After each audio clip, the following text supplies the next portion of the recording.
అందరికీ నమస్కారం అండి.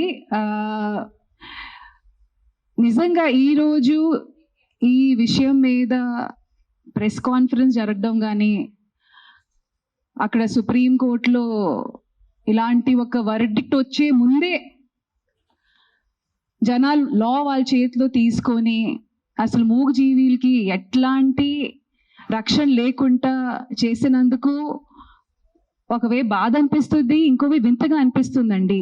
మేడం ఇప్పుడు మీ ముందు నేను వచ్చేటప్పుడు యూట్యూబ్లో చూస్తున్నానండి, లైవ్ జరిగేటప్పుడు మేడం డెంగ్యూ గురించి మాట్లాడారు, ఎన్నో రోడ్ యాక్సిడెంట్స్ గురించి మాట్లాడారు, హెల్మెట్ వేసుకోకుండా జరిగి ఇన్ని విషయాలకి ఇప్పుడు దాకా మనకి సొల్యూషన్ 100% దొరకలేదు. కానీ కుక్కల విషయం మీద ఇంత హడావిడి జరగడం అనేది ఐఎమ్ షూర్ మిగతా దేశాలు కూడా అసలు ఎందుకు, what is the reason behind it, కొంతమంది కంప్లైంట్ ఇచ్చారు. రేబీస్ వల్ల జరిగే డెత్స్ గురించి మాట్లాడారు. అదే చిన్న పిల్లల్ని కుక్కలు కరవడం వల్ల వాళ్ళు చనిపోవడం గురించి మాట్లాడారు. డెఫినెట్గా ఇవన్నీ బాధాకరమైన విషయాలే అండి, అండ్ దీనికి ఖచ్చితంగా సొల్యూషన్ ఉండాలి. కానీ ఇంతవరకు వర్డిక్ట్ కూడా ప్రాపర్గా రాలేదు. కానీ వర్డిక్ట్ వచ్చే ముందే ఆ వర్డిక్ట్ కూడా చాలా హ్యూమెన్ గానే వస్తుంది, అది మాత్రం గ్యారంటీడ్ అండి. కానీ మున్సిపల్ బాడీ అనేది ఒకటి ఉంది, వాళ్ళు ఆ ప్రాసెస్ని ఫాలో అవుతున్నారు. కానీ ఇండివిజువల్గా లాని వాళ్ళ చేతిలో తీసుకొని రీసెంట్గా నేను ఇది ఒక ప్రత్యేక జిల్లా కానీ స్టేట్ కానీ కంట్రీ గురించి కానీ మాట్లాడలేదండి. ఇది ప్రతి చోట ఇప్పుడు న్యూస్లో, ఎందుకంటే అంత హడావిడి జరుగుతుంది కాబట్టి ఇది న్యూస్లో ముందుకు వస్తుంది. And of course I also request the media people, మీరు కూడా కాస్త మీ నరేటివ్ మార్చాలండి. 400-500 dogs die with lethal injection అనేది కాకుండా ఇన్హ్యూమెన్లీ ఆ జెనోసైడ్ టుక్ ప్లేస్ అని కాస్త మీరు కూడా మీ హెడ్లైన్స్ మార్చితే మీ తరఫు నుంచి ఆ న్యూస్ చదివేటప్పుడు ఆ ట్రిగర్ ఉండేది కదా, క్యాజువల్గా కాకుండా కాస్త ఎంపతి వస్తుంది. ఇప్పుడు మ్యామ్ చెప్పినట్టు she runs an NGO, I run an NGO. ఇక్కడ చాలా మంది మొత్తం ప్రెస్ మీట్ ఆర్గనైజ్ చేసిన వాళ్ళు కూడా వాలంటీర్స్ అండ్ ఎన్జిఓస్ అండి. And this is a selfless, పెనీలెస్, మనీలెస్ work అండి. ఇక్కడ ఎవరికి గవర్నమెంట్ ఎయిడ్ రావట్లేదండి. ఇది పర్సనల్గా వాళ్ళకి ఎంత దక్కుతుందో అంతవరకు వాళ్ళ పాకెట్ నుంచి పెట్టుకున్న డబ్బులతో చేసిన వర్క్ అండి. సో మనల్ని ఇక్కడ ఎదురుగా ఇట్లా మా మీద గట్టిగా అరిచి కుక్కలు మేకులు ప్రతిసారి, ఇది నేను నిన్న రాత్రి నిజంగా చెప్తున్నానంటే నాకు నిద్ర లేదు, ఎందుకంటే ఈ టాపిక్ చాలా ఫ్రెజైల్ టాపిక్ అండి.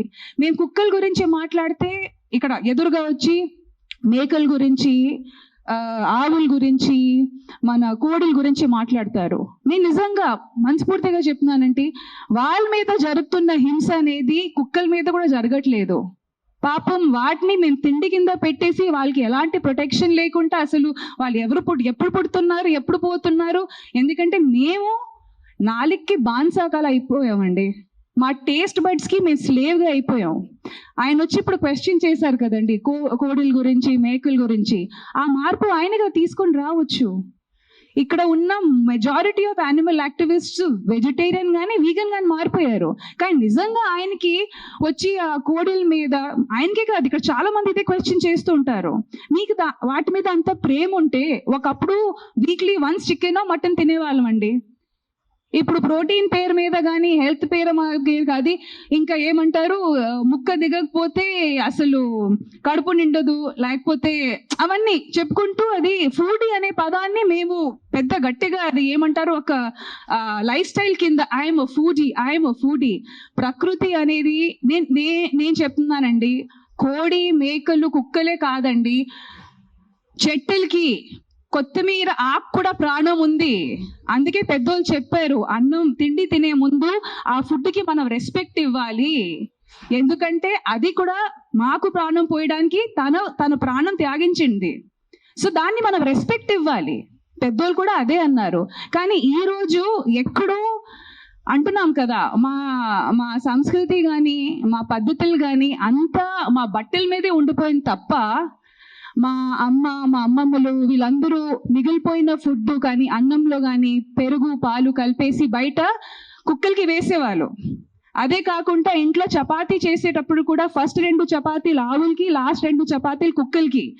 ఆ సాంప్రదాయాలన్నీ మేము మర్చిపోయాము. అవన్నీ గుర్తుపెట్టుకోవట్లేదు మేము.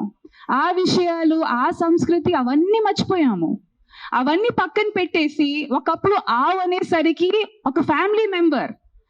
ఆవు నుంచి వచ్చే పాలు అనేది ఫస్ట్ ఆవు బిడ్డ తాగిన తర్వాత మిగిలిన పాలతో మేము టీ కానీ పెరుగు కానీ వేసుకొని ఎంత అంటే మినిమల్ గా బతికేవాళ్ళు.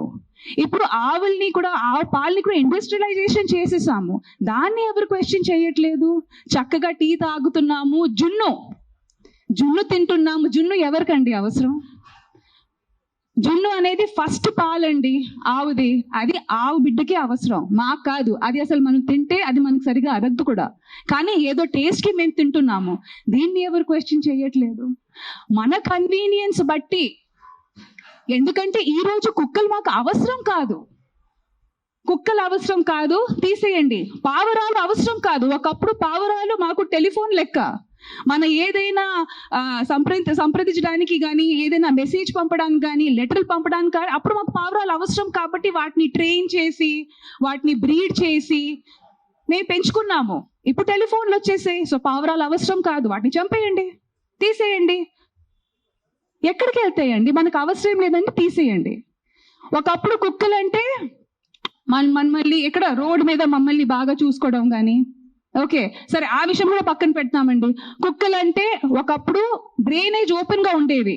ఇప్పుడు అండర్ గ్రౌండ్ డ్రైనేజ్ అంతా అయిపోయింది. ఆ డ్రైనేజ్ లో ఉన్న ర్యాట్స్ తెలుగులో ఏమంటారండి ర్యాట్స్ ని? ఎలుకల్ని తెలియవాళ్ళు. సో ఒక ఇకలాజికల్ సిస్టమ్ బ్యాలెన్స్ ఉండేది. ఇప్పుడు డ్రైనేజ్ మూసేసాము. సో ఇప్పుడు కుక్కలు మాకు పనికి రావు, తీసేయండి. ఇప్పుడు జింకలు కూడా రోడ్డు మీదకి వచ్చేసాయి, అవునా కాదా? ఫారెస్ట్ డిఫారెస్టేషన్ వెళ్తూ ఉంటూ పులీలు స్లోగా వచ్చి ఇప్పుడు ఏదైనా మాకు అడ్డంగా వస్తే తీసేయండి అంటే ఇంకా ఏం మిగులుతుందండి? ఇంక ఏం మిగులుతుంది?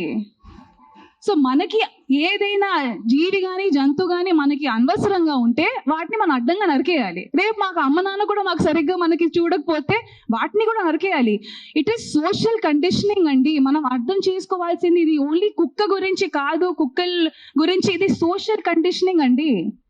మేము తల్లతోలికి అదే ఫారెన్ బ్రీడ్స్ కి బానిసలా తయారయ్యాము.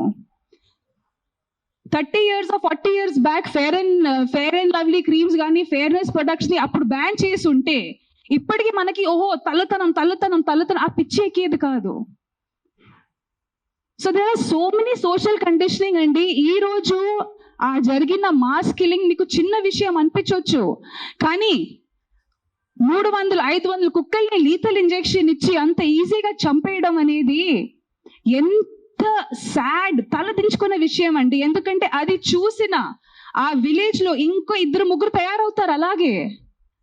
ఎందుకంటే లైఫ్ ఇస్ వాల్యూలెస్. ఏంటి నా తాతగారు నా నాన్నగారు 300 కుక్కల్ని చంపారు, నేను ఒక మనిషిని చంపలేనా? ఆ సోషల్ కండిషనింగ్ మనం ఆలోచించట్లేదండి. జీవ జంతువుల్ని మనుషులు రేప్ చేస్తున్నారు.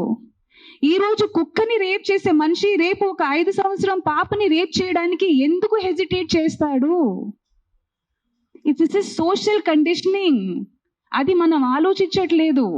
If we will make killings ని మనమంతా నార్మలైజ్ చేస్తూ, ఇప్పటికే మనం బుచ్చర్ షాప్స్ అట్లా రోడ్ మీద నరికిన మేకల్ని కోడిని అట్లా హ్యాంగ్ చేసి మనం ఎంపతిని న్యూట్రలైజ్, ఇది నార్మలైజ్ చేస్తాము. చంపడం అనేది మేము నార్మలైజ్ చేస్తున్నాము. అది తప్పు అని అది ఒకే విషయం మేము చెప్పడానికి ట్రై చేస్తున్నాం. Don't normalise killing. లా అనేది ఒకటి ఉంది.